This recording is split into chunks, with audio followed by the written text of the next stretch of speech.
Welcome. This is the Elite Review Podcast coming back here with you guys. It's been a little bit since we've been here doing this. We've done some Zoom calls with some cool people. Make sure you check out our latest video. We did it with some Raimi Daily accounts. We created our own Spider-Man 4 Raimi plot. Yes. Make sure you guys check that out. Make sure you like and subscribe. And today we bring you a special video of Lord of the Rings Return of the King. This will be the end of our trilogy here with these three movies. Sad days, dude. And make sure you check out our Fellowship of the Ring and Two Towers review. We reviewed both of those. And we'll be finishing up with this video here, and we'll be ranking it right now. So let's go ahead and dive into it. Characters 1 to 10, what do you give them? I just went for a 10 because I think these characters are awesome.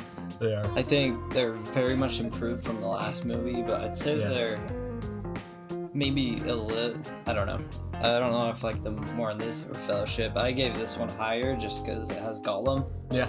And Gollum's a great addition. I love him, Sam, and Frodo all together. It's way more compelling than in the last movie. For sure. So much more. Yeah, I think every character is solid. So, yeah. Nice. Yeah, I gave the characters a 9.5, but I should have given them a 10 because, I agree. The characters are all perfect. Awesome. They all get good moments. Like, Gandalf's so dope. Aragorn's dope. Yeah. Legolas Gimli. Legolas is always dope. The Hobbits, they get such a cool arc in it that's so much better than what they got in the last one. Just all the warriors, every character is just solid in this movie. They're perfect. I just really love the development, and all the character moments too are just super good in this movie between lots of different characters. So yeah, just awesome stuff. But what about the dialogue? What do you give the dialogue? Give the dialogue a 9 because I think it's a lot better in this one too than the last one. It was fine in the last one. Mostly just because I really love all of Frodo's dialogue and how he's just like turning evil from that ring and stuff. Yeah. I just love all the bickering between them. And yeah, there's some good lines. Cool. I give the dialogue a 9 as well, just because there's such amazing dialogue in this movie. There is. I think, like I said, all the character interactions with each other are just such good lines, especially with Sam and Frodo. Oh yeah. Lots of good stuff. I could name so many, but I won't. But yeah, and then Gandalf talking to I don't remember if it was Merry Pippin, but he's telling him about the afterlife and stuff, which is pretty cool. Aragorn talking to the soldiers when they're about to fight, it's such a cool battle cry, and when he tells the hobbits they don't bow to anybody, stuff like that, just such good lines. I felt like this was some of the best writing done on the movies for sure, with this script and dialogue. I agree. Visuals, what do I give the visuals here? I gave the visuals a 9. I think all the visuals are great. I think that sometimes it's CGI, but this is just because of the time it was made. Yeah. Sometimes the CGI looks a little bit bad, but it's nothing too bad. Something I love about the Lord of the Rings movies is always just the environments, Mordor. It looks awesome. It does. I think all the backgrounds and stuff are very cool, and the battle still looked really great, even though the CGI was a little bit off sometimes. Yeah. Cool. I give the visuals a 9.5 because I think they're almost perfect. I just love how this movie visually looks.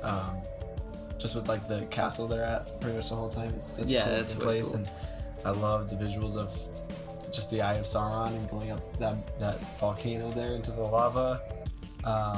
The visuals of the spider and stuff, and just Frodo getting webbed up and stuff like that.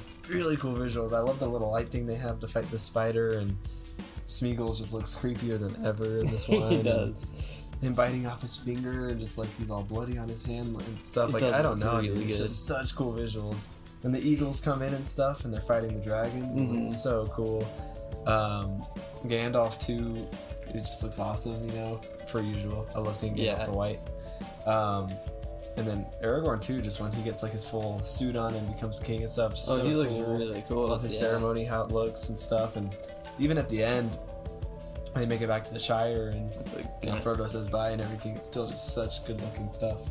I love the visuals in this movie. They're so well done. All right, action. You get the action here. I give the action a 10 because it's easily most of the movie is just a huge fight. It really is.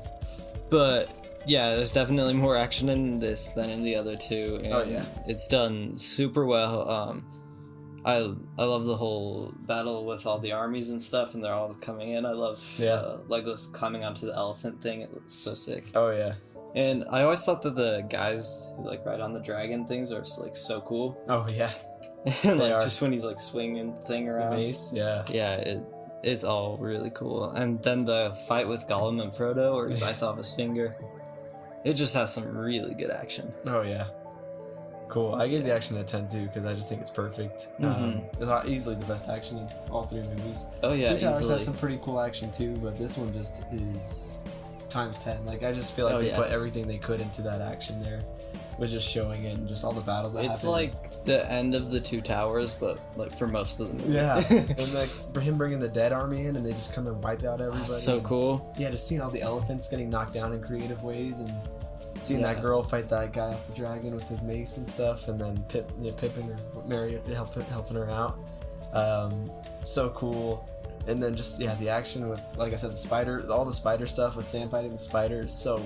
Oh, I forgot about that. Yeah. It's so awesome. And then such good action. Like it's just amazing. Like, yeah.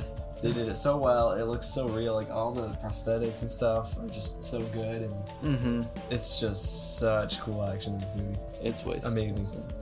All right, the plot of the movie. What do you give it? I give the plot a 9. Okay.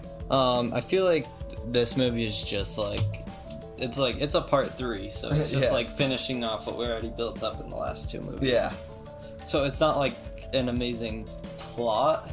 Yeah. But I do think all the stuff with Frodo really just like holds it up. Like it's so cool to see him and Sam just like Sam's like really sad and stuff. Yeah. It's really sad too. Like it is. It's hard to watch. But, yeah. It is.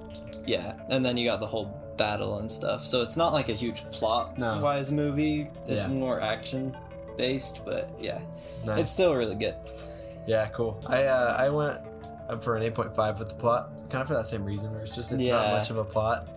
You definitely get more of a plot like in Fellowship for sure, where it's like a pretty cool story. It's like you can't really look at these movies like individually, really. You have to look at them as one huge thing. Yeah, but as far as doing its job of wrapping up everything, I think it did it great. It did fantastic. And the plots, they're still really good, and I love that Frodo and Sam finally get just a better plot in this movie. It's so much the stakes are so high, and it's not boring, and they care for each other a lot, and lots of cool stuff. Same with all the characters for me. Yeah, Aragorn gets a really cool plot, becoming the king and stuff, and all his bravery too is insane. And then Bilbo coming back. Yeah, Bilbo coming back. Frodo having to leave. Yeah, that was actually one little problem I had with the plot. It was a little bit off, but I didn't love Frodo leaving. Well, it's because I don't quite understand why he has to, really. I don't get why he can't just spend the rest of his days in the Shire with those guys, because I don't know if that's in the book or if that was a movie thing, but it's like all his friends came back, they've enjoyed time in the Shire, and Frodo's like, I'm just gonna leave again I have to leave. And they don't really say why, but I'm like, why would he have to leave? I wonder how long he was there for. Yeah, I think maybe a few years or something. So like it's whatever, but I don't know. Like I just didn't get why he had to and why he can't just, they didn't really have a good explanation. Yeah, it wasn't much of an explanation. He just leaves Gandalf, so a little lame to me. But the rest of the plot was pretty good, just having to get that ring there is like pretty much the driving force of this. All of this is happening just to get that ring into the fire, into the lava. So many obstacles. Yeah, and just all we have to do to get there. So much bravery still and so much cool stuff in that plot. So yeah. All right. What's your final score out of 10? I got a 9.4 out of 10. I got a 9.3. Wow. Yeah, I'm sure we could disagree. It's pretty amazing. Yeah. Out of 5 stars, what would you give it? 4.3. Nice. I say a 4.8 out of 5 stars. Nice. Give it a 5-star movie. And then the Rotten Tomatoes score. I would give Fellowship like a 4.8. So I feel like I should bring this one down. Nice. And then Rotten Tomatoes says it's 93%. I'm pretty happy with that, but I could even go up to like a 94, 95. I could too, but not higher than 95. I wouldn't go higher than 95. But I think that's a good score. Yeah, it's pretty well done. So, well, there you guys have it. Like I said, make sure you check out our playlist on Lord of the Rings. Yes. 2 Towers and Fellowship. We got that. We might be doing The Hobbit sometime. Maybe. Sometime in the future. We've been going through the Harry Potter movies. We just did Prisoner of Azkaban, so make sure you check out our Goblet of Fire one coming out here soon. And then, if you're into Marvel stuff, we've been doing the Loki shows, we did Black Widow. Got playlists for that as well. We'll be doing the What If show when that comes out next week, so stay tuned for that. We got Suicide Squad coming out. We'll be checking that out. Things like that. So make sure you guys check that out. And you guys have a great week. See you guys.